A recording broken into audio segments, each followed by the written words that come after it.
Livro Brasil, Coração do Mundo, Pátria do Evangelho, Francisco Cândido Xavier, pelo espírito Humberto de Campos. Prefácio. Meus caros filhos, venho falar-vos do trabalho em que agora colaborais com o nosso amigo desencarnado, no sentido de esclarecer as origens remotas da formação da Pátria do Evangelho, a que tantas vezes nos referimos em nossos diversos comunicados. O nosso irmão Humberto tem, nesse assunto, largo campo de trabalho a percorrer, com as suas facilidades de expressão e com o espírito de simpatia de que dispõe, como escritor, em face da mentalidade geral do Brasil. Os dados que ele fornece nestas páginas foram recolhidos nas tradições do mundo espiritual, onde falanges desveladas e amigas se reúnem constantemente para os grandes sacrifícios em prol da humanidade sofredora. Este trabalho se destina a explicar a missão da terra brasileira no mundo moderno. Humboldt, nota do editor. Alexander von Humboldt, 1769-1859, foi um geógrafo, historiador, naturalista e explorador alemão. Fim da nota de editor.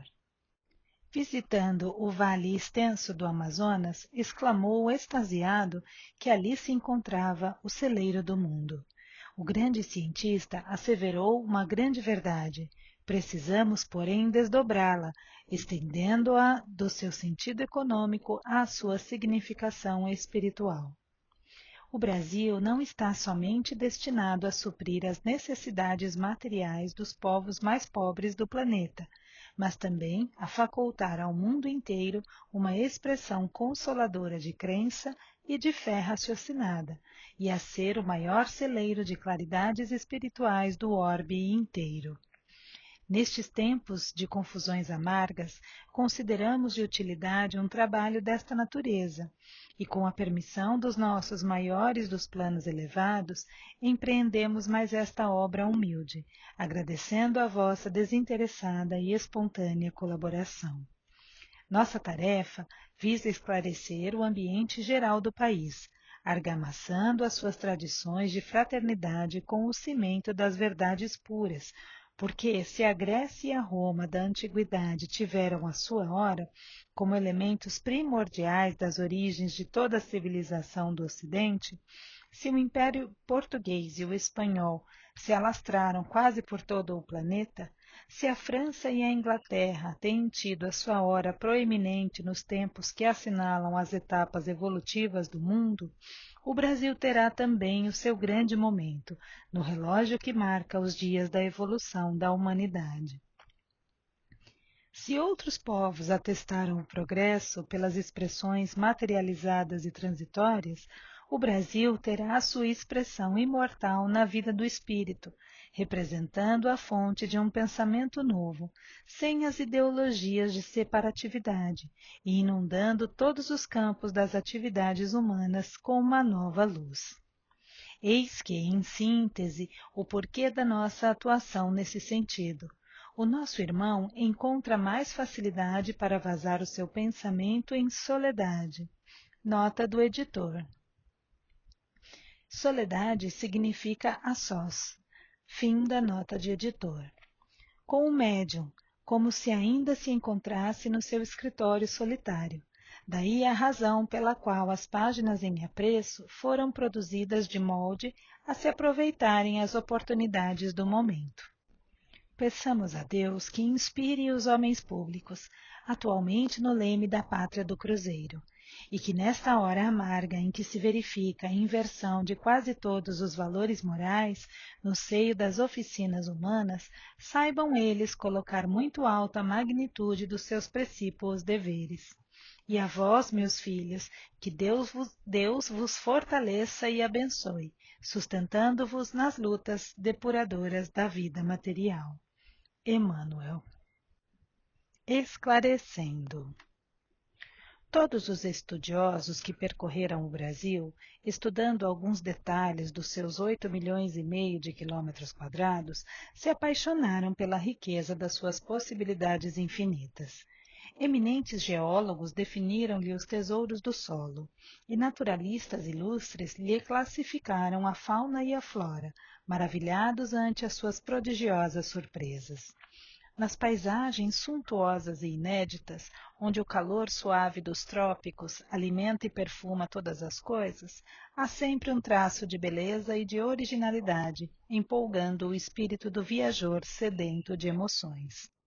Mas, se numerosos pensadores e artistas notáveis lhe traduziram a grandiosidade de mundo novo, contando lá fora as inesgotáveis reservas do gigante da América, todo esse espírito analítico não passou da esfera superficial das apreciações, porque não viram o Brasil espiritual, o Brasil evangélico, em cujas estradas cheias de esperança luta, sonha e trabalha o povo fraternal e generoso, cuja alma é a flor amorosa de três raças tristes, na expressão harmoniosa de um dos seus poetas mais eminentes. As reservas brasileiras não se circunscrevem ao mundo de aço do progresso material, que impressionou fortemente o espírito de Humboldt, mas se estendem infinitamente ao mundo de ouro dos corações, onde o país escreverá a sua epopeia de realizações morais em favor do mundo. Jesus transplantou da Palestina para a região do Cruzeiro a árvore magnânima do seu Evangelho, a fim de que os seus rebentos delicados florescessem de novo, frutificando em obras de amor para todas as criaturas. Ao ceticismo da época soará estranhamente uma afirmativa desta natureza. O Evangelho? Não seria a mera ficção de pensadores do cristianismo o repositório de suas lições? Não foi apenas um cântico de esperança do povo hebreu que a Igreja Católica adaptou para garantir a coroa na cabeça dos príncipes terrestres? Não será uma palavra vazia, sem significação objetiva na atualidade do globo, quando todos os valores espirituais parecem descer ao sepulcro caiado da transição e da decadência? Mas a realidade é que, não obstante todas as surpresas das ideologias modernas, a lição do Cristo aí está no planeta, aguardando a compreensão geral do seu sentido profundo. Sobre ela levantaram-se filosofias complicadas e as mais extravagantes teorias salvacionistas. Em seu favor, muitos milhares de livros foram editados e algumas guerras ensanguentaram o roteiro dos povos. Entretanto, a sublime exemplificação do Divino Mestre, na sua expressão pura e simples, só pede a humildade e o amor da criatura, para ser devidamente compreendida. Do seu entendimento decorre aquele reino de Deus em cada coração, de que falava o Senhor nas suas meigas pregações do Tiberíades. Reino de amor fraternal, cuja luz é o único elemento capaz de salvar o mundo, que se encaminha para os desfiladeiros da destruição.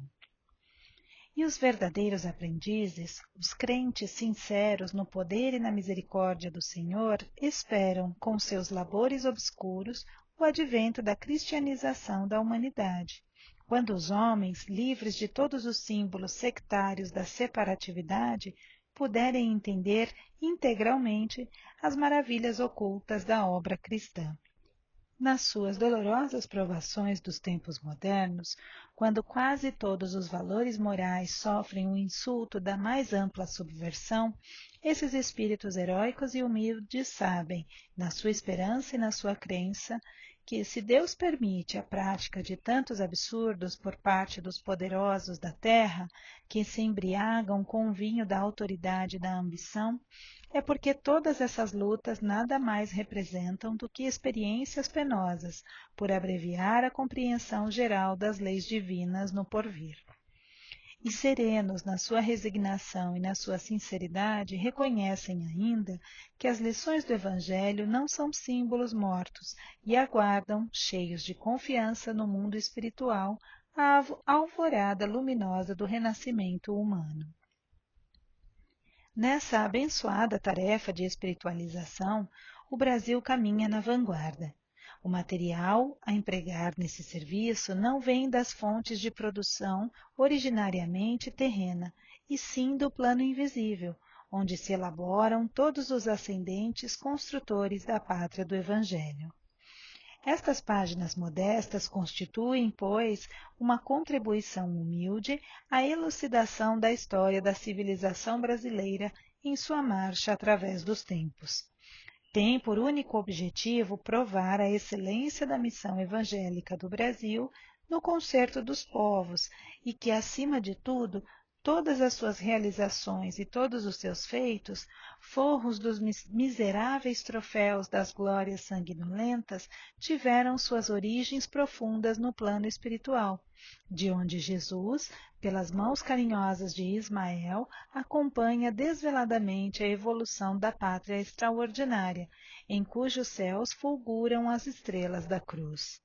São elas ainda um grito de fé e de esperança aos que estacionam no meio do caminho. Ditadas pela voz de quem já atravessou as estradas poeirentas e tristes da morte, dirigem-se aos meus companheiros e irmãos da mesma comunidade e da mesma família, exclamando: Brasileiros, ensarilhemos. Nota do editor.